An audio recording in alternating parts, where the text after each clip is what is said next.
Several D.C. leaders are on Capitol Hill today to testify before members of the House Oversight Committee on Crime in the nation's capital. The district has been a big focus since President Trump signed an executive order that allowed National Guard troops to patrol the city and bring an end to what the White House called out-of-control violent crime.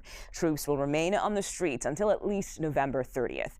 Let's bring in CBS News congressional correspondent Nikole Killion for us. Nikole, thank you for joining us today. What are you hearing today from D.C. Mayor Muriel Bowser and other D.C. officials? Yeah, well, keep in mind this is a general oversight hearing that is being held by the House Oversight Committee. So the panel is hearing not only from the mayor, but also the chair of the city council, Phil Mendelson, as well as D.C.'s Attorney General Brian Schwab. But obviously, a lot of the questions and focus is on the mayor, who really tried to make the case to lawmakers that, look, as the mayor of this city, I am doing my job and I should be allowed to continue doing my job. Although, interestingly, she did note a little bit about the federal surge in law enforcement recently and how that has helped bring crime down in the city. She talked about the fact that, unfortunately, the district has been subject to other cities economically and on the issue of public safety post-COVID, where, yes, the city did experience a spike in crime, she acknowledged. But she said since 2023, the city has been able to bring down numbers in terms of violent crimes,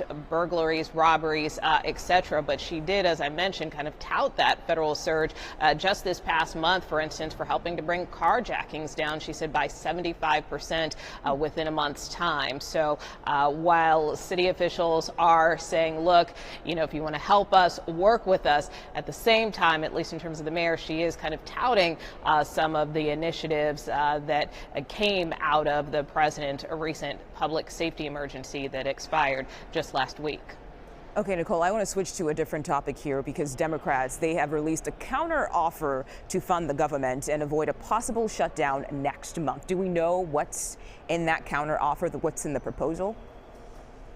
Well, look, basically what Democratic leaders have been calling for over the last several weeks now is a bipartisan path forward. They say that, look, we've been trying to sit down with Speaker Mike Johnson and Leader John Thune, and, we really need to have this conversation together in terms of how we fund the government. And now the Speaker and Leader Jeffries, for their part, have had some conversations around government funding. But in terms of this counter proposal, what Democratic leaders say they want is they want the issue of health care to be addressed. So they are calling for a rollback of those Medicaid cuts in the big, beautiful bill that passed over the summer. They also want a guarantee when it comes to extending subsidies under the Affordable Care Act. Those are due to expire at the end of the year, which they say could hike premiums for millions of people. So they want to make sure that those subsidies get extended. That's something that does have some bipartisan support. But, Speaker Johnson, for his part, feels that